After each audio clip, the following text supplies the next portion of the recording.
बिस्मिल्लाहिर्रहमानिर्रहीम। MSc physics electronics का आज हमारा दूसरा लेक्चर है ऑनलाइन सीरीज़ में।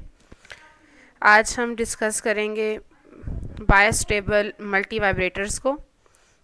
जैसा कि हम प्रीवियसली दो डिस्कस कर चुके हैं वाइब्रेटर्स, आस्टेबल मल्टी वाइब्रेटर डिस्कस किया था और मोनो।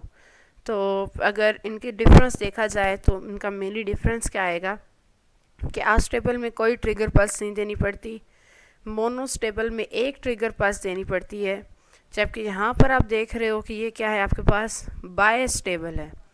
तो बायस्टेबल का मतलब होता है टू, तो इसमें मतलब है बाई का मतलब होता है टू और स्टेबल मतलब दो स्टेट्स। तो यहाँ पर ऐसा मल्टी वाइब्रेटर आपके पास मौजूद है कि जिसको आपने दो ट्रिगर पल्स देनी है, मतलब दोनों ट्रांजिस्टर को एक्सटर्नल एनर्जी सोर्स प्रोवाइड करना पड़ेगा।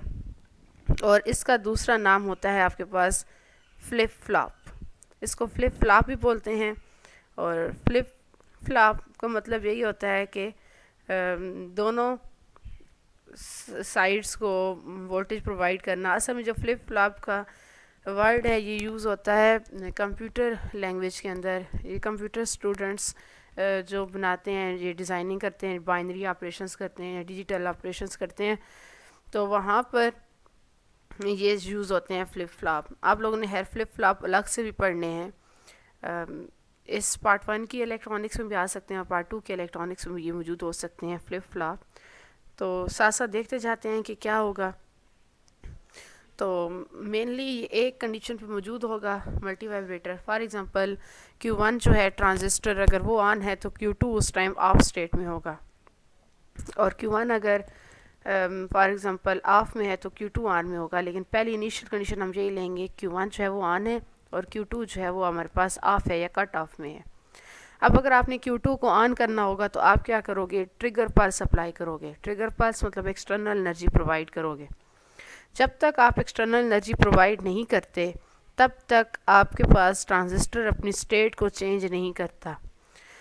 ट्रांजिस्टर की स्टेट को चेंज करने के लिए ज़रूरी है कि आप ट्रिगर पल्स अप्लाई करें, या इन शॉर्ट कि अगर आप ट्रांजिस्टर की स्टेट को चेंज करना चाहते हो तो आप क्या करोगे, ट्रिगर पल्स अप्लाई करोगे। ठीक है, तो हम साथ साथ पढ़ते जाते हैं और फिर देखते जाते हैं कि मीनिंग क्या बनता है, फिर वर्किंग की तरफ चलते हैं। Bistable multi vibrator is also known as flip flop. इसे फ्लिप फ्लॉप बोलते हैं। सर्किट की दो स्टेबल स्टेट होती हैं। It has two stable state and the circuit can exist in either of two stable state and can be caused to make an abrupt transition from one stable state to the other only by applying a trigger pulse. जैसा कि मैंने पहले बात बताई कि अगर आप abrupt transition चाहते हैं, कि मतलब अचानक चेंज का चाहते हैं, तो चेंज कैसे आएगा, या आप एक को ट्रांजिशन में लेकर आना चाहते हो तो कैसे लेकर आओगे, कि ट्रिगर पल्स अप्लाई करोगे। जब तक आप ट्रिगर पल्स अप्लाई नहीं करते तब तक ट्रांजिस्टर उसी स्टेट में रहेगा जिस स्टेट में वो पहले था। It changes to other states only when it receives a trigger pulse from outside।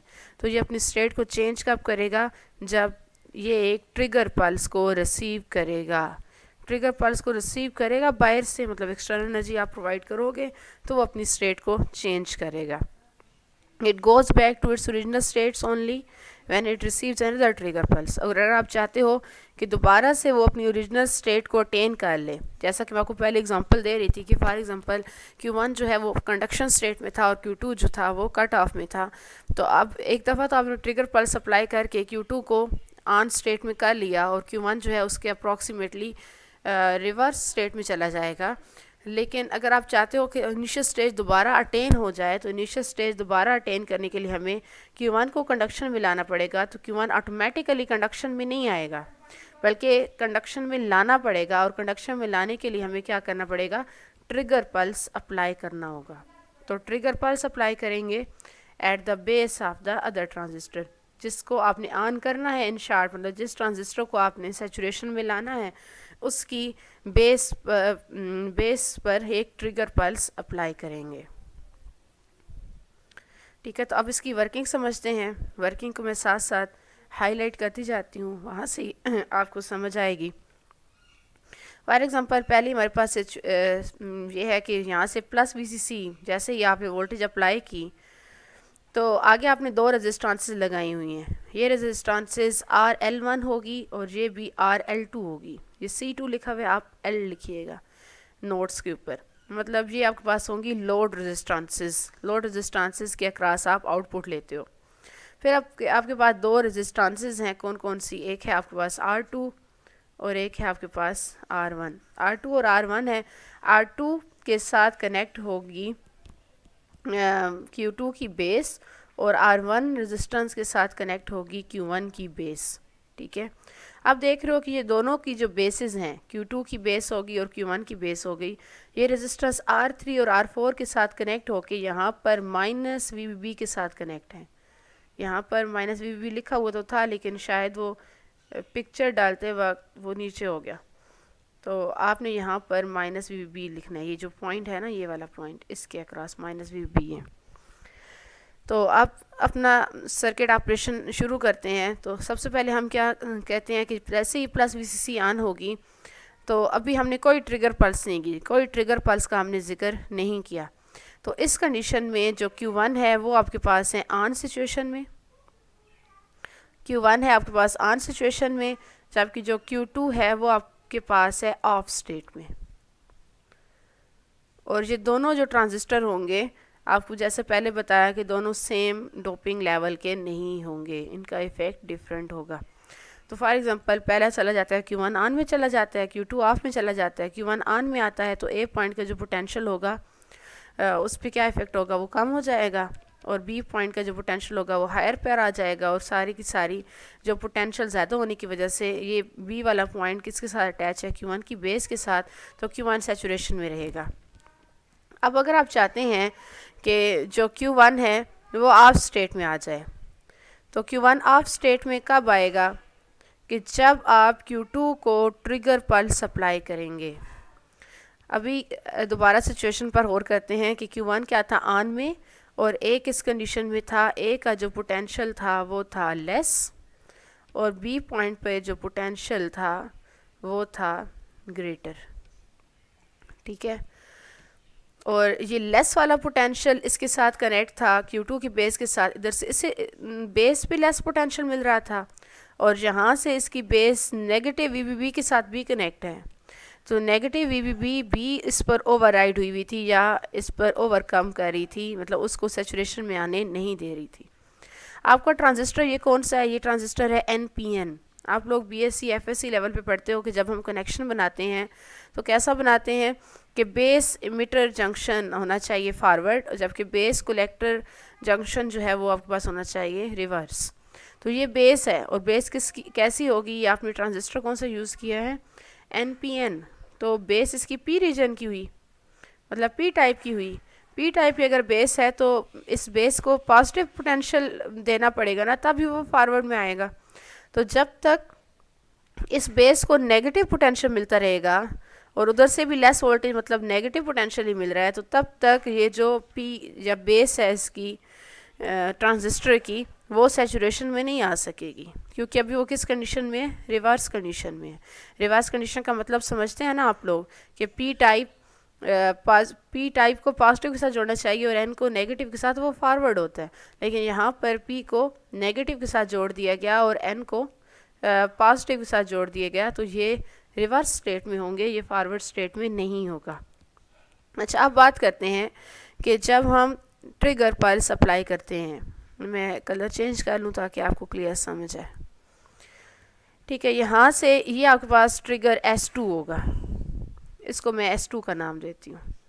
ये आपके पास है स्विच S2, और S2 से आपने ट्रिगर पल्स अप्लाई किया। ट्रिगर पल्स इस तरह होता है, ट्रिगर पल्स आपने इसे अप्लाई किया, इधर से एनर्जी गई, कैपेसिटर ने चार्जिंग स्टोर की और कैपेसिटर ने आगे Q2 की बेस को दे दी।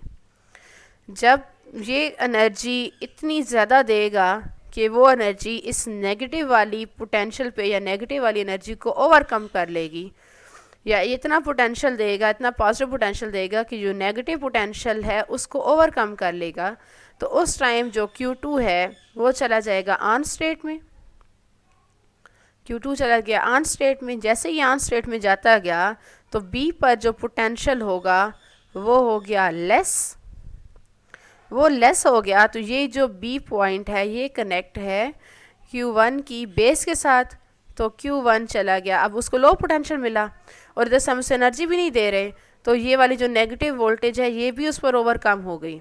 मतलब ये इधर से इसको नेगेटिव वोल्टेज मिल रही है, तो दोनों नेगेटिव मिल रही हैं। मतलब कि अब वो सेचुरेशन में नहीं आ सकता, तो वो किस में चला गया, ऑफ स्टेट में। सेचुरेशन में क्यों नहीं आ सकता, क्योंकि अब वो हो गई उसकी कंडीशन जो है वो रिवर्स बाइसिंग की कंडीशन हो गई। बेस जो है उस पर उसे नेगेटिव वोल्टेज मिल रहा है, तो नेगेटिव वोल्टेज मिले तो वो रिवर्स कंडीशन में हो जाते हैं।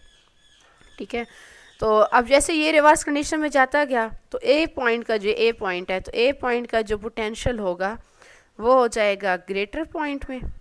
जब यहाँ पर पोटेंशियल हो जाएगा ग्रेटर, तो यही ग्रेटर पॉइंट आगे किसके साथ अटैच है, यहाँ से होता हुआ आगे अटैच है Q2 की बेस के साथ। तो इधर से ये भी इसे ग्रेटर पोटेंशियल मिल रहा है, इधर से ये भी S2 की वजह से भी इसे ग्रेटर पोटेंशियल मिल रहा है। तो दोनों हायर पोटेंशियल, दोनों पॉजिटिव पोटेंशियल जब मिलेंगे तो ये आ जाएगा फॉरवर्ड बायस कंडीशन में, और फॉरवर्ड बायस कंडीशन में आता जाएगा तो Q2 अपनी वर्किंग शुरू कर देगा। तो Q2 अब चला गया ऑन स्टेट में और इधर से Q1 चला गया ऑफ स्टेट में। ठीक है, अब हम क्या चाहते हैं कि दोबारा से हम इनिशियल स्टेज को अटेन कर लें। इनिशियल स्टेज हमारी कौन सी थी, इनिशियल स्टेज थी हमारी कि Q1 था ऑन में और Q2 था ऑफ में। अब अगर Q1 को ऑन में करना है तो Q1 को हमें एक पॉजिटिव पोटेंशियल देना होगा। तो पॉजिटिव पोटेंशियल देने के लिए यहाँ पर भी इसके साथ भी ट्रिगर पल्स अटैच है, तो यहाँ से इससे मोमेंटरली एनर्जी देंगे। मोमेंटरली एनर्जी मतलब थोड़े एक लम्हे के लिए एनर्जी देंगे। यहाँ पर स्विच S1 लगा होगा, उस स्विच S1 को हम प्रेस करेंगे तो कैपेसिटर C1 में एनर्जी जाएगी और उसको वो एनर्जी मिल जाएगी Q1 की बेस को, और Q1 को इधर से हायर पोटेंशियल मिल रहा है और इतना पोटेंशियल मिलेगा कि वो नेगेटिव वाले पोटेंशियल को कर लेगा ओवरकम, और बेस को मिलेगी पॉजिटिव पोटेंशियल। तो Q1 जो है वो आ जाएगा अब ऑन स्टेट में। Q1 आ गया आपके पास ऑन स्टेट में। Q1 जैसे ही ऑन स्टेट में आता जाएगा तो जो ए साइड है, जो ए पॉइंट है, इसका जो पोटेंशियल होगा वो अगेन हो जाएगा लो। ये लो होता गया तो यही जो लो पोटेंशियल था ये तो फिर मिल रहा था Q2 की बेस को, Q2 की बेस को मिल रहा था। इधर से उसके पास जो एनर्जी आपने अप्लाई की थी ट्रिगर पल्स की सूरत में वो भी ख़त्म हो चुकी होगी, मतलब नहीं होगी। तो Q2 की बेस पर जब आपके पास ये पोटेंशियल पहुंचेगा तो बेस आपके पास हो जाएगी लेस पोटेंशियल पहुंच रहा है, आपके लिए नेगेटिव पोटेंशियल पहुंच रहा है। तो Q2 की बेस एमिटर जंक्शन आपके पास रिवर्स कंडीशन में हो जाएगा। तो इस टाइम जो Q2 है वो आपके पास चला जाएगा ऑफ कंडीशन में। एक तो उधर से उसे नेगेटिव पोटेंशियल मिल रहा है, दूसरा जो आपने ट्रिगर पल्स अप्लाई की थी उसकी भी एनर्जी ख़त्म हो गई, और फिर कौन सी एनर्जी ने गलबा पा लिया, जो ओवरकम कौन सी एनर्जी हो गई, -VVB। तो Q2 चला गया ऑफ स्टेट में और Q1 दोबारा से आ गया ऑन स्टेट में। तो यहाँ तक इसका पूरा एक साइकिल जो है वो कंप्लीट हो जाता है। ठीक है, अगर दोबारा देखने हो तो खैर काफ़ी इसमें मिक्सिंग हो गई है, लेकिन जो रेड कलर के साथ लिखे हैं वो उसकी पहले वाली स्टेज थी, मतलब इनिशियली स्टेज थी। फिर ब्लू वाली जो स्टेज है ये जब आपने S2 ट्रिगर पल्स अप्लाई की, ठीक है। और फिर जो मैंने ग्रीन वाला अभी मैं यूज़ किया वो मैंने यूज़ किया कि जब हमने S1 ट्रिगर पल्स अप्लाई की, वापस अपनी इनिशियल स्टेज हमें मिल गई। तो अब चलते हैं वर्किंग की तरफ, साथ साथ वर्किंग देखते जाते हैं और फिर डिस्कस करते जाते हैं। If Q1 is conducting then point A is nearly at equal to 0। Q1 conduct करेगा, और आप अब रेड वाला फिनोमेना देखिएगा जो मैंने रेड के साथ मार्क किया है। तो A पॉइंट का जो पोटेंशियल है वो आपके पास हो जाएगा लेस, या वो कह रहे हैं कि तकरीबन 0 को फॉल कर जाएगा। 0 को फॉल करेगा तो -VVB makes potential of the base Q2 negative, और Q2 की बेस के साथ नेगेटिव VVB अटैच है वो उस पर हो जाएगी ओवरकम, और Q2 को रखेगी कट ऑफ पोजीशन में। Therefore potential at B is equal to VCC, जब B पॉइंट का पोटेंशियल प्लस VCC की इक्वल हो जाएगा, which provide sufficient positive voltage to the base of Q1। ये B पॉइंट का जो पोटेंशियल है वो पॉजिटिव हो जाएगा या हायर हो जाएगा, और वो आगे किसके साथ कनेक्ट है, यहाँ से होता हुआ Q1 की बेस के साथ अटैच है और Q1 को कर देगा कंडक्शन में, इट कंडक्टिंग इन सैचुरेशन। ठीक है, ये बिल्कुल इनिशियली स्टेज अभी डिस्कस हुई है। तो इनिशियल स्टेज में हमें अभी क्या मिला कि Q1 हमारे पास क्या है, ऑन, और Q2 हमारे पास क्या है, ऑफ। ये उसकी एक स्टेबल स्टेट है, आप कह सकते हो कि उसकी पहली स्टेबल स्टेट है। अब ऐसा करते हैं कि हम पॉजिटिव ट्रिगर पल्स अप्लाई करते हैं, और किसको आप ऑन करना चाहते हैं, हम Q2 को ऑन करना चाहते हैं। तो Q2 के साथ जो ट्रिगर पल्स अटैच है उसको एक मोमेंट के लिए ऑन करेंगे, और ये है आपके पास ट्रिगर पल्स S2, जिसे हमने S2 का नाम दिया हुआ है, स्विच 2 का। Now let us suppose that positive trigger pulse is applied momentarily to S2. Positive trigger pulse apply करें S2 को, which is sufficient enough to override small negative voltage at the base of Q2। अब Q2 पर जो negative voltage supply की हुई थी उसको override कर लेगी, जो ओवरकम कर लेगी कौन सी वोल्टेज, जो आपने मोमेंटेरली वोल्टेज अप्लाई की, जो आपने ट्रिगर पल्स अप्लाई की। तो as soon as it reach base of Q2 और Q2 बिगिनस टू कंडक्ट, अब Q2 जो है वो कंडक्शन में आ जाएगा, और as soon as it attend, और अपनी सैचुरेशन कंडीशन को अटेन कर लेगा। आहिस्ता आहिस्ता आएगा ना, क्योंकि पहले कैपेसिटर चार्ज होता है, फिर कैपेसिटर अपनी डिस्चार्जिंग करता है, उसको मिलती है ट्रांजिस्टर की बेस को, तो तब वो कंडक्शन में आता है। As a result potential at B falls to zero, तो बी साइड जो ट्रांजिस्टर Q2 के साथ अटैच थी, या बी पॉइंट जो ट्रांजिस्टर Q2 के साथ अटैच था, वो इसके कंडक्शन के आने की वजह से वो फॉल कर जाएगा ज़ीरो को। और जो अब बी पॉइंट जो था वो आप देख रहे हो, ये बी पॉइंट आगे अटैच है आके Q1 की बेस को, तो Q1 की जो बेस है वो हो जाएगी नेगेटिव, Q1 हो जाएगा बिकम नेगेटिव ड्यू टू, एक तो उससे लो पोटेंशियल मिल रहा है, और दूसरा वहाँ पर अब माइनस बी जो है वो गलबा पा लेगी, या माइनस बी जो है वो ओवरकम कर लेगी। देयरफॉर अब जो Q1 है वो आपके पास आ जाएगा कट ऑफ कंडीशन में। As a result voltage at A become equal to plus VCC which provide positive voltage to base of Q2 and keep its conducting. तो पॉजिटिव वोल्टेज मिलती रहेगी, क्योंकि जब तक ये कंडक्शन में रहेगा, कंडक्शन में कब तक रहेगा, जब तक उसकी मोमेंटरली एनर्जी उसके पास रहेगी, और वही जो एक लम्हे के लिए एनर्जी उसे मिली थी वो स्टोर कर ली होगी कैपेसिटर C2 ने। तो कैपेसिटर C2 जब तक डिस्चार्ज होता रहेगा, Q2 की बेस को एनर्जी मिलती रहेगी, और तब तक जो Q2 है वो आपके पास ऑन में रहेगा। नाउ Q1 आपके पास हो जाएगा ऑफ स्टेट में, और Q2 हो जाएगा ऑन स्टेट में। It is another stable state, तो ये उसकी दूसरी स्टेबल स्टेट होगी। ये दूसरी स्टेबल स्टेट कौन सी है कि जब हम S2 ट्रिगर पल्स को अप्लाई करते हैं, या S2 ट्रिगर पल्स देते हैं। Q2 ऑन में आ गया है, और Q1 हो गया ऑफ में, ये उसकी दूसरी स्टेबल स्टेट आ गई। लेकिन अब हमें वापस अपनी इनिशियल स्टेज को भी अटेन करना है। तो इनिशियल स्टेज को अटेन करने के लिए Q1 को ऑन होना चाहिए और Q2 को ऑफ होना चाहिए। तो Q1 को ऑन करने के लिए हम क्या करेंगे, जो हमारे पास मोमेंटेरली ट्रिगर पल्स लगी हुई है उस ट्रिगर पल्स को अप्लाई करेंगे, मतलब स्विच S1 को ऑन करेंगे, और उसकी वजह से कैपेसिटर जो C1 होगा वो चार्ज हो जाएगा, वो अपनी एनर्जी Q1 की बेस को देगा, और Q1 में जो नेगेटिव वोल्टेज मिल रही थी वो नेगेटिव वोल्टेज पर गलबा पा लेगा। कौन सी पोटेंशियल उस पर ओवरराइड हो जाएगी, ट्रिगर S1 की। तो उसकी वजह से जो Q1 होगा वो कंडक्शन में आ जाएगा, और वही वापस हमें इनिशियल स्टेज अटेन हो जाएगी। If a positive trigger pulse is given momentarily to S1, it will make base of Q1 positive। जब हम S1 स्विच अप्लाई करते हैं तो जो Q1 है वो उसकी बेस को positive voltage, positive potential apply होती है, जिसकी वजह से वो नेगेटिव वाले पोटेंशियल पर ओवरराइड हो जाती है, मतलब उस पर ओवरकम कर लेती है। और if Q1 begins to conduct, Q1 conduct करने लग जाए, तो जो ए पॉइंट का पोटेंशियल है वो ज़ीरो को अप्रोच कर जाता है। ठीक है, तो as a result base of Q2 become negative. A जब ज़ीरो को अप्रोच करेगा तो जो ए पॉइंट था वही तो बेस, वही तो आगे कनेक्ट था Q2 की बेस के साथ, तो इधर से इसको नेगेटिव पोटेंशियल मिलेगी, इधर से ये जो नेगेटिव बी आपने दी हुई थी वो भी इसको मिलेगी, तो दोनों नेगेटिव पोटेंशियल मिलेंगे, और वो रिवर्स कंडीशन में चला जाएगा, और रिवर्स कंडीशन में ट्रांजिस्टर काम नहीं करता, मतलब आ जाएगा कट ऑफ कंडीशन में। As a result, potential at base Q2 becomes negative, so Q2 goes to cutoff state. Thus the multi-vibrator returns to the initial state. अब multi-vibrator आपके पास initial state में वापस आ गया. initial state उसकी कौन सी थी कि Q1 आपके पास हो गई on और Q2 आपके पास हो गई ऑफ. तो यही हमारे पास इनिशियल स्टेज थी. इनिशियल स्टेज में हमारे पास यही था कि Q1 जो था वो हमारे पास ऑन था और Q2 जो था वो हमारे पास ऑफ था. तो ये हमारे पास इनिशियल स्टेज अटेन हो गई. और इन दोनों स्टेबल स्टेट में लाने का मेन काम किसका है? मेन काम है ही ट्रिगर पल्स का. आप S2 को देते हो, मतलब जो भी ट्रिगर पल्स ऑन करोगे वो जो ट्रांजिस्टर है वो कंडक्शन स्टेट में आ जाएगा.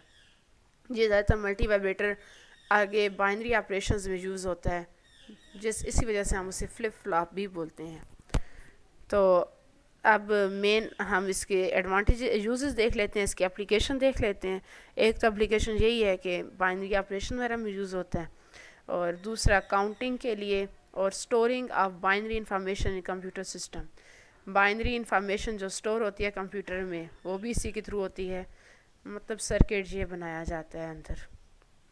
फिर इन कंप्यूटिंग मेमोरी सर्किट के लिए यूज़ होता है, और ट्यूनिंग सर्किट के लिए. ट्यूनिंग सर्किट तो आपको याद होगा, जैसा एफएम की ट्यूनिंग करते हो उसमें किस चीज़ की ट्यूनिंग हो रही होती है, मतलब फ्रीक्वेंसी चेंज हो रही होती है ना, फ्रीक्वेंसी आप सेट कर रहे होते हो. तो ये तो हम लोग एफएससी बीएससी में डिस्कस करते हैं कि जब आपकी फ्रीक्वेंसी उस मेन स्टेशन की फ्रीक्वेंसी के साथ मैच कर जाती है तो आपको रिक्वायर्ड चैनल मिल जाता है.